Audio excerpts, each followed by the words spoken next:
ama ekopie mu na bra opahini agina simpi so na okasane sem Ghana mampahini edi tu gwa ene se wo hye eye Europe oman na obetimi de ne sesi ni bu akase eye Ghana ye nanananom ana akekere eye Europe eye kro no ni nyina ne se wo be fa ye nanananom edi kwaye adwumaden wo de won konko aso mu akasa wo de ye kru won ye kru to dwuma sene be ya obetimi akekere eye Europe oman no di sa amri Ghana mampahini edi nsem bi atugwa ekire mu se mredu se wo pe atentre ni edi ma ye nanana ye nanankanso an ma wo de wo moja ene won kwa be pren eto ho ye adwumaden e ma Europe nso egina ne nan so won fa atentre ni emfa ma wo na sika potin kesi a esese wo tua de ma won fa ema won se ne be ya won ewudi na nso won kra ewo akonkra echi no won so won koma ebetumi ato won ye mu ehu se obra na ase adwumahu a okoye no anye adwumahu sa akeke yentin se Ghana mampahini edi tugwa.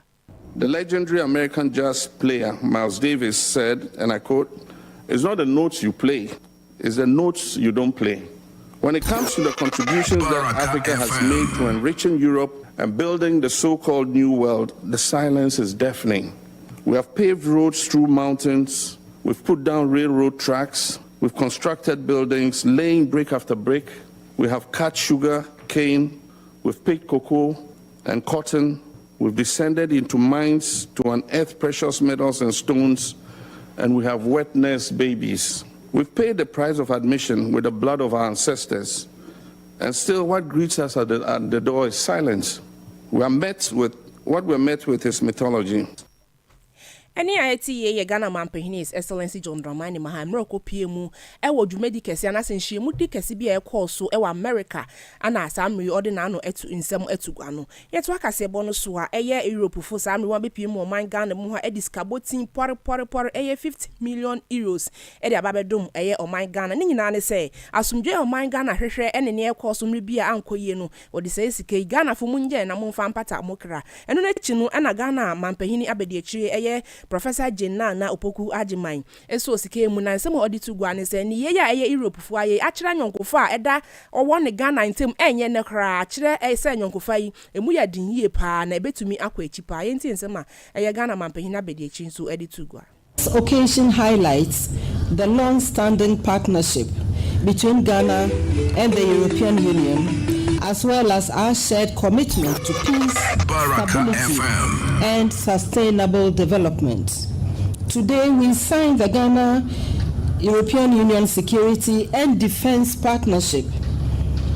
The United Kingdom, Canada, Japan, Norway, and others have signed this partnership with the EU, and Ghana is the first African country to join them. This demonstrates the strengthening collaboration between Ghana and the European Union in tackling evolving security challenges, especially in our sub-region and across the Sahel. Any ITA Ghana mampahini abedi echire Professor Jenna na opoku ajiman ne na yete no yeto akase bo so akonsem fufuru mu ane yetuhwi akopie mu ewo Ghana ye mrahye bedwafi na samredi dom kuma wo ho ekire se Ghana mampahini His Excellency John Dramani Mahama nhye ba papa bi a mra oba betena kwanya so o hye Ghana fobo so de beba ma Ghana so yetumpon aboa ama ya kwantempon ho nsem so agina brane no eye big push na samredi dom kuma afo ekire mu a big push na Ghana mampahini His Excellency John Dramani Mahama edebai no wo hia ho nkrata bia wo ho bia samri onfa mra bonte na Ghana fo nyina ehu ne ekoso efise won wodwene ho a won wie aseti won pekata ahye dwirimu ene kankan bia nti Ghana mampahini enfa nkrata efa big push ne ho nyina enfa mra na wonfa wani enhwemu fi yenti ensema dom kumafo editugwa yentia aban nu so ade hu opese ode sa policy e frɛ no big push eba na odi bia akwan mu no oma yakwan ba bia se bi yedi dwakɔ ani ba bia mefa ne se ye tourist site wo no obema ɛhɔ akwan na ye yie ma omo pese omo kɔ no yentia na emom de ha yen kakra na etwetwe so ne se aban I a osisui ohwa emra na owo opposition no obo aban MPP aban kwa adu se ofa akutikwa bi so a contract ya ofa ya ode ma contractors omo ye kwan ho nyina no ofa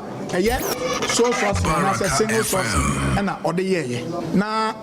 and this MPP aban ni kire mu se enya nokore nanso wo hwa de aban we ba ya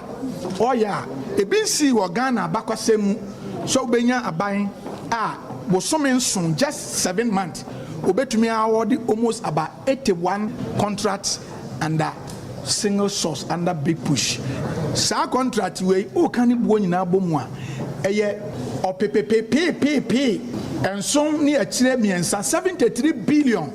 Ghana cedi. O de ba dollar mu a we are talking almost about close to about 6.8 to 9 billion dollars. This is the largest investment. Where is sika kese a Ghana ha ban bia mfa shemu e wadwuma na ban de shem na say oh yeah adwuma na offer contractors na obema adwuma o de Ghana fo sika na e na obema contract say na umma Ghana fo nyina kwanya na mu mpribi obi anka say aban ntumi enye mfa kwan bi so enyusu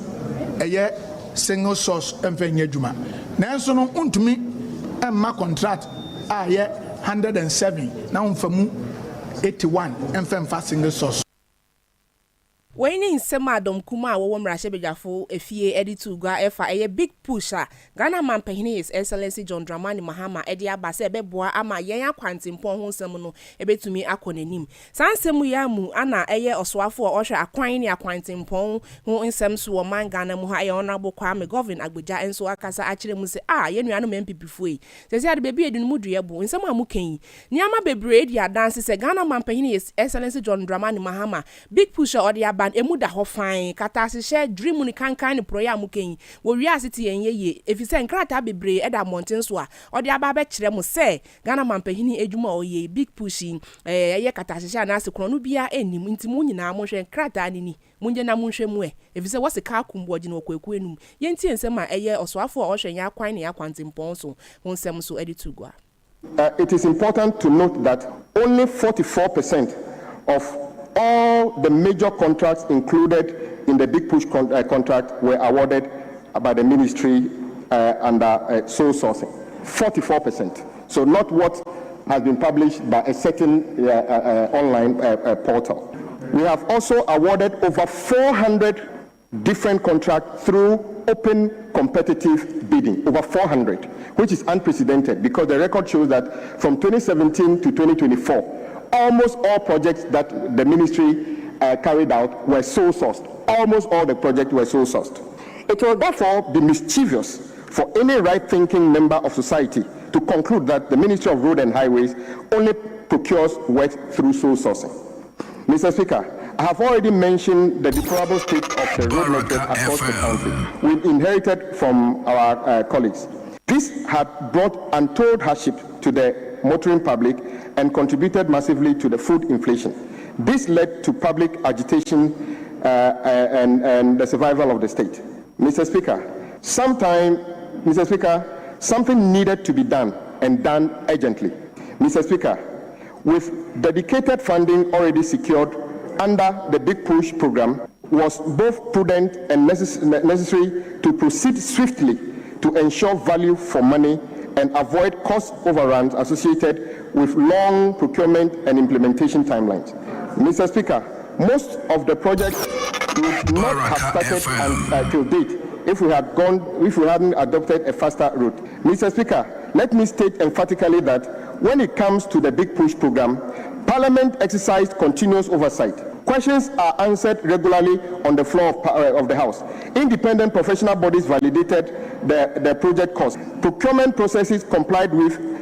established legal framework. There is no abuse of the sole sourcing program. Unlike previous, it is an exception and not the norm. Indeed, no procurement law or any other law has been breached, and definitely there is no scandal. When in summer, I also for Osha Ghana, Yakwantin Ponso, a honorable Kwame Govern Abuja, and so edit to Gua Efa big push, and yes, and summer echo so, Ewom Rashebefi, I am so Amadom Kumafu, and ya to Guasa Ghana Mampani, His Excellency John Dramani Mahama, and Krate BFA a big push for on farm run, once who wants him send a bear, Katasha, and as a dream can be a enko bim. Yet, some ways near Chayanka Krabaya by better I say bonus so I consent from. 98.7 FM Baraka Yetiewo Babia. Yama etiefu nyina akaba yeto akase ebo ne so akonsem fufuru so a samre kasaidi eye Bank of Ghana and afenso Ministry of Communication na samre won aka bomu na won launch eye 3 Eyes Summit 2026 na wachire mu eye 3 Eyes yi ai bia ejina ho ema ensem bebre ra aya edikan no ejina ho ema innovation ye toso mienu eye investment afenso ne etwa to krakra eye impact na sani ye wo ye se ne be ye bebo ama Ghana ye nsikasem no ejina ne nanso yie pa ama obepiem e Africa ha nyina yeka ekura na sa amanya yesikasem ejina ne nanso a Ghana so yebetumi di yensa asiem bu sa ampa yesikasem ejina ne nanso enam so ema eye Dr. Johnson Esiama ono no ye governor other Bank of Ghana no ejina so akasa yenti ensema auditugwa. So the 3i Accra platform was established on a simple but powerful premise. And the premise was that Africa's financial future will be strengthened when innovation, investment, and impact are brought into closer alignment. The inaugural summit demonstrated the scale of interest in that proposition and affirmed Ghana's ability to convene a serious continental conversation around digital finance, around fintech, and around the future of African markets. It is also why this launch matters, colleagues. It gives us the opportunity to begin that alignment early, before the summit itself convenes. What this requires, in practical terms, is a clearer focus on the foundational conditions that will determine whether Africa's fintech progress remains fragmented or becomes truly transformative. Stronger interoperability across systems and markets, investment in trusted digital public infrastructure, a renewed commitment to cross-border integration, and a strong continuous focus on inclusion. Any IAT ye Dr. Johnson Esiama ono ye governor other Bank of Ghana ano. Sansem kruye mu ana oswafo osho yenkita hudi insem so wo man Ghana mu a Mr. Samuel Nate George anu so akasa. Na opahine kire mu a o se ne potinti a wo launch 3 Eyes Summit 2026. Se wo betimi aboa ama enwuma titiriu aba man Ghana mu ha se ne be ya mebunu a se be nwati atese a won nkasa wo kanyina ne se edwuma emu enti enye edwuma anye no won so betimi enya bibi ede won sa ye enti won botai kese party triu a ema wo lanche sa 3 Eyes se wo be ma enwuma abepiem o man Ghana mu ha ye enti enyo no so okan. Our focus is therefore on building a digital economy that drives job creation, promotes inclusion, supports enterprise, and expands opportunity across all segments of society. We're moving from fragmented interventions to a coordinated national effort, and this will be anchored by our data harmonization bill when it is passed by Parliament. This connects infrastructure, innovation, skills, and public service delivery into one integrated system. We will expand access to reliable, affordable connectivity and strengthen our digital public platforms, whilst also creating conditions for local innovation to thrive. This includes empowering the informal sector, which sustains millions of Ghanaians with digital tools and financial access. In this context, fintech is central to our economic strategy. It enables participation, it lets farmers receive payments securely, and it allows small businesses to access credit. It helps young entrepreneurs to build solutions that scale beyond our borders. This year's theme, The Next Frontier, Shaping Africa's Integrated FinTech Future, challenges us to rethink and connect our systems across the continent. Any IATA oswafo a osho nkita hudi insem so man Ghana mu a Mr. Samuel Nate George ono so ne dia odikan efa lunch bi a ekọ so 3 Eyes no o se ne titiri upa ese enwuma ebeba oman mu na afen so ekuafo benya mu chefa o kire mu a anka ne a woye de ebetimi aboa ama Ghana man nyinara